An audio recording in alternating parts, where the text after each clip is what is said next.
بسم اللہ الرحمن الرحیم نحمدہ ونصلی ونسلم علی رسولہ الکریم اما بعد۔ علم الصیغہ سبق نمبر 48۔ یہاں ایک حکایت سے بات کو شروع کیا جا رہا ہے جو مصنف رحمۃ اللہ علیہ نے یہاں علم الصیغہ کے اندر لائی ہے۔ وہ حکایت آسمان صیغہ کے حوالے سے۔ چنانچہ فرماتے ہیں کہ رامپور میں میرا ایک طالب علم تھا۔ یہ رامپور جو ہے ہندوستان کا ایک صوبہ یو پی کا مشہور شہر ہے، جس طرح بریلی بھی اس کا ایک مشہور شہر ہے۔ تو کہتے ہیں کہ رامپور میں ایک طالب علم تھا، اور پھر بریلی سے ایک طالب علم رامپور آیا اور مجھ سے شرح مولا جامی پڑھتا تھا یہ۔ اور پھر ایسے ہوا کہ بریلی سے میں مجھ سے کتب صرف بہت ساری چیزیں پڑھ چکا تھا، اور میں نے اس کو بہت سارے یعنی جہاں علم صرف پڑھائی تھی تو وہاں میں نے مشکلات صیغہ یہ چیزیں بھی میں نے اس کو حل کروائی ہوئی تھی، اور اس نے مشکل صیغہ یاد کر رکھے تھے۔ تو رامپور کا ایک طالب علم، منتہی طالب علم، یعنی یوں سمجھے دورہ حدیث کا یا آخری درجے کا کوئی طالب علم آیا، اور اس کو مناظرے کا شوق پیدا ہو گیا صرف میں۔ تو اب اس طالب علم نے جو مجھ سے پڑھ رہا تھا، اس نے عذر کیا کہ بھائی آپ بڑے درجے کے ہو، میں چھوٹے درجے کا ہوں، تو اس لیے مجھ سے کیا مناظرہ کریں گے آپ، یا میں آپ سے کیا مناظرہ کر سکوں گا۔ لیکن اس نے عدم مساوات اور تباین بین الدرجتین کالمشرقین کا عذر تو بہت کیا اس حضرت نے، طالب علم نے، لیکن رامپوری نے نہ سنی۔ اس کو مناظرے کا بڑا شوق تھا کہ نہیں صرف میں مناظرہ ہوگا۔ چنانچہ پھر بات تو شروع ہوئی ان کی آپس میں، تو رامپوری سے انہوں نے پوچھا، اس طالب علم نے رامپوری سے پوچھ لیا کہ بتائیں پھر آسمان کون سا صیغہ ہے۔ تو کہتے ہیں یہ آسمان صیغہ سنتے ہی تو گویا اس کی عقل چکرا گئی، اور اس نے اپنے ذہن کو بہت گردش دی، لیکن اس کی سیر اس صیغہ کے کسی برج تک نہ پہنچ سکی، اور خمسہ متحیرہ کی طرح حیران ہو کر رہ گیا۔ یہاں پر مصنف رحمۃ اللہ علیہ نے مختلف عجیب و غریب انداز میں عبارت کو ترتیب دیا ہے کہ سیر لغتاً کہتے ہیں چلنے کو، فن ہیئت میں اس کو کہتے ہیں فلک کی، آسمان کی حرکت کو کہتے ہیں۔ اور یہ جو فن ہیئت کی اصطلاح میں فلک کے جو یہ برج ہے، برج قصر کو، محل کو کہتے ہیں، اور فن ہیئت کی اصطلاح میں فلک کے آسمان کے 12 مساوی حصوں میں سے ہر حصہ کو برج کہا جاتا ہے، اور جمع اس کی بروج آتی ہے۔ اور خمسہ متحیرہ سے مراد مشہور ستارے ہیں، جو ستارے 7 سیاروں میں سے یہ 5 سیارے مراد ہیں۔ ویسے تو 9 پلوٹو نیچون کو بھی لایا جاتا ہے، تو متحیرہ جو 5 ہیں، جو قدیم علماء ہیت وہ کہتے ہیں کہ یہ 5 سیارے جو ہیں یہ کبھی کبھی اپنی حرکت عادیہ کو چھوڑ کر پیچھے ہٹنے لگ جاتے ہیں، تو پھر یہ اس کے بعد حسب معمول آگے بڑھنے لگ جاتے ہیں اچانک سے۔ تو اس لیے ان کو خمسہ متحیرہ کہتے ہیں کہ حیران کن مناظر ان میں پائے جاتے ہیں، اور باقی 2 سیارے شمس و قمر بھی ہیں۔ تو بہرحال یہ تو خیر اضافی بحث ہو گئی، اصل بحث تو نہیں ہے۔ اصل بحث وہی ہے کہ آسمان صیغہ پوچھا، لیکن اس کی عقل سے ماورا ہو گیا، اس کے فہم سے بہت اوپر چلا گیا۔ اب کہتے ہیں یہ کیوں آسمان کے صیغے میں وہ الجھ کر رہ گیا، پریشان ہو گیا؟ اس کا سبب وہی اشتراک لفظی بنتا ہے، ورنہ کوئی کہتے ہیں مشکل صیغہ نہیں ہے۔ مشکل صیغہ تو نہیں، یہ کہہ دیا ہے، لیکن اس کے باوجود خود بھی مصنف نے جو صیغہ حل کرنے کی کوشش کی ہے اس میں بھی بڑی لغزشیں کھائی ہیں۔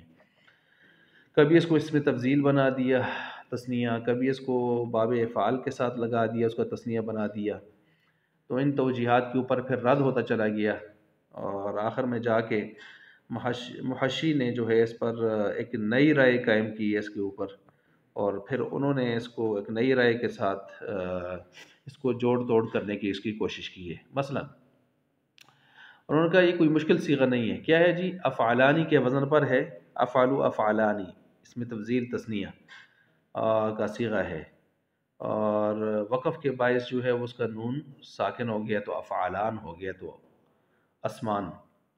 تو اب یہاں پر دیکھیں اسمان ہو گیا تو آسمان تو پھر بھی نہیں ہے نا حضرت، اسمان ہو گیا، ٹھیک ہے، ایک بات۔ اور دوسرا یہ ہے کہ یہ تو افعالانی اگر تھا اس لحاظ سے، تو پھر تو پھر تو اس کو اسمیانی ہونا چاہیے. اسمیانی میں یا متحرک ما قبل مفتوح اگر وہ آپ الف سے تبدیل کرتے ہیں تو یہاں وہ قاعدہ نمبر 8 جو ہے، اگر قاعدہ نمبر 7 اگر آپ لگاتے ہیں معطل کا، تو اس کے لیے تو 8 شرطیں تھیں، ان میں سے ایک شرط یہاں نہیں پائی جا رہی، وہ اس کے خلاف ہے، اور یہ ہے کہ الف تثنیہ سے پہلے واو یا نہ آئے ہوں. یہاں واو جو ہے یا وہ الف تثنیہ سے پہلے آ گئی ہے، تو پھر آپ نے یہ قاعدہ کیسے لگا دیے؟ شرط نہیں پائی گئی قالا والے قاعدے کی. تو ایک اعتراض تو یہ ہوا. دوسرا یہ ہے کہ اگر لگا بھی دیں، لگتا نہیں ہے، تو آسمانی ہونا ہے، تو آسمان کی طرف سے آ گیا. پھر دوسری توجہ یہ کہ باب افعال کی ماضی کا صیغہ ہے اور اسمیا، ٹھیک ہے، تو اس پر بھی اعتراض ہو گیا کہ یہ اسمیا جو آپ نے ماضی کا صیغہ کہہ دیا، تو پھر بھی اسمیا سے اسما کیسے ہو گیا؟ تو پھر بھی تو مسئلہ صحیح نہیں ہے نا. صحیح ہے، تو پھر بھی وہ قاعدہ نمبر 7 اس شرط کے مفقود ہونے کی وجہ سے نہیں لگتا کہ یہاں یا تثنیہ الف تثنیہ سے پہلے آئی ہوئی ہے. اور دوسرا یہ کہ آسمان تو پھر بھی نہیں ہے نا، اسما ہو گیا، تو پھر نون آخر میں کدھر گیا؟ آسمان کے آخر میں تو نون بھی ہے. بعضوں نے یہ کہہ دیا کہ اس کا مادہ ہی تبدیل کر کے ہم بیان کرتے ہیں، اس کا مادہ ہم سین میم واو نہیں کرتے، الف سین میم کر لیتے ہیں. تو جواب آیا کہ بھائی الف سین میم سے تو کوئی فعل عربی زبان میں اس پر آیا ہی نہیں ہے، تو آپ نے یہاں کیسے بنا دیا اپنی طرف سے؟ عربی زبان میں وارد ہی نہیں ہوا. اب محشی نے ان دونوں قسم کی توجیحات پر رد کیا ہے، اور رد کر کے پھر خود ایک توجیح کی ہے کہ اس کا مادہ وہی رکھیں سین میم واو، اور یہ باب افعال سے لیں، نہ کہ اس میں تفضیل. اور باب افعال سے تثنیہ کا صیغہ نہ بنائیں، اس کو واحد کا صیغہ بنائیں، اسما. ٹھیک ہو گیا. اور اس کے آخر میں نون وقایا یا متکلم یا حذف ہو گئی، اور نون وقف کی وجہ سے ساکن ہو گیا. اور پھر اسمان کے شروع میں جو حمزہ ہے اس پر حمزہ استفہام داخل ہو گیا. دو حمزے متحرکہ جب اکٹھے ہو گئے تو اس میں الآن والا قاعدہ جیسے لگا ہے وہ لگ کے آسمان ہو گیا. اور باب افعال سے یہ اسمان کے معنی بلند کرنا ہوتا ہے، تو اسمان کا معنی ہو جائے گا، آسمان کا معنی ہو جائے گا اس نے مجھے بلند کیا، اس نے مجھے بلند کیا، یہ معنی ہو جائے گا. ادھر سے ثلاثی مجرد میں سما یسمو سموفن وہ اس معنی میں ہے. تو یہ توجیہ پھر آگے کس نے کی ہے؟ محشی نے کی ہے.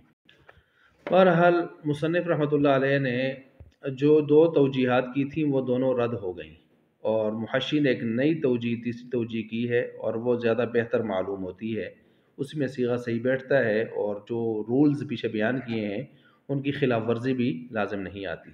اچھا، اسی طرح کہتے ہیں اشتراکی لفظی کے حوالے سے لفظ قالین پیچھے گزرا ہے. لفظ قالین اس میں بھی دو احتمال ہیں.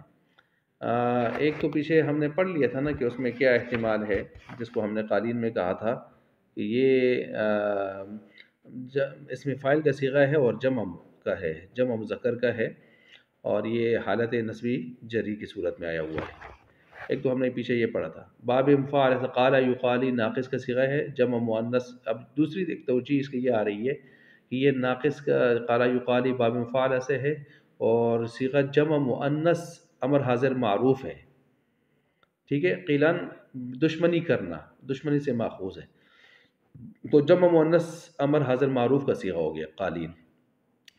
اور دوسرا یہ کہ یہ اسی باب سے واحد مؤنث کا صیغہ آپ اس کو بنا لیں، واحد مؤنث امر حاضر معروف، اور آخر میں نون وقایا اور یا اس میں جو ہے وہ لگا دیں. نون وقایا و یا متکلم لگ کر پھر یا حذف ہو گئی، اور نون وقایا کا کسرہ وقف کی وجہ سے گر گیا. تو یہ دونوں احتمال کہتے ہیں قرآن کریم میں جو آیا ہوا ہے انی لعملکم من القالین، اس میں فٹ نہیں بیٹھتے یہ دونوں. کیا آپ اس کو باب مفعول ایسے بنا دیں، جمع مؤنث کا صیغہ بنا دیں، یا واحد مؤنث کا صیغہ بنا دیں امر حاضر معروف کے طور پر، یہ صحیح نہیں بیٹھتے، بلکہ وہی صحیح بیٹھتا ہے انی لعملکم من القالین. وہ جمع مذکر اس میں فاعل کا صیغہ حالت نسبی جری میں، حالت جری کی صورت میں من القالین، اور من بھی آیا ہوا ہے اس کے اوپر. تو من بھی بتا رہا ہے کہ یہ قالین فعل نہیں ہے، اور القالین کے اوپر الف لام بھی آیا ہوا، وہ بھی بتا رہے ہیں کہ یہ فعل نہیں ہے، کیونکہ من جارہ اور الف لام یہ تو اسم کے اوپر آتے ہیں. اسی طرح قولینہ کا صیغہ ہے، اگر آپ اس کو دیکھیں تو اس میں بھی یہی چکر ہے.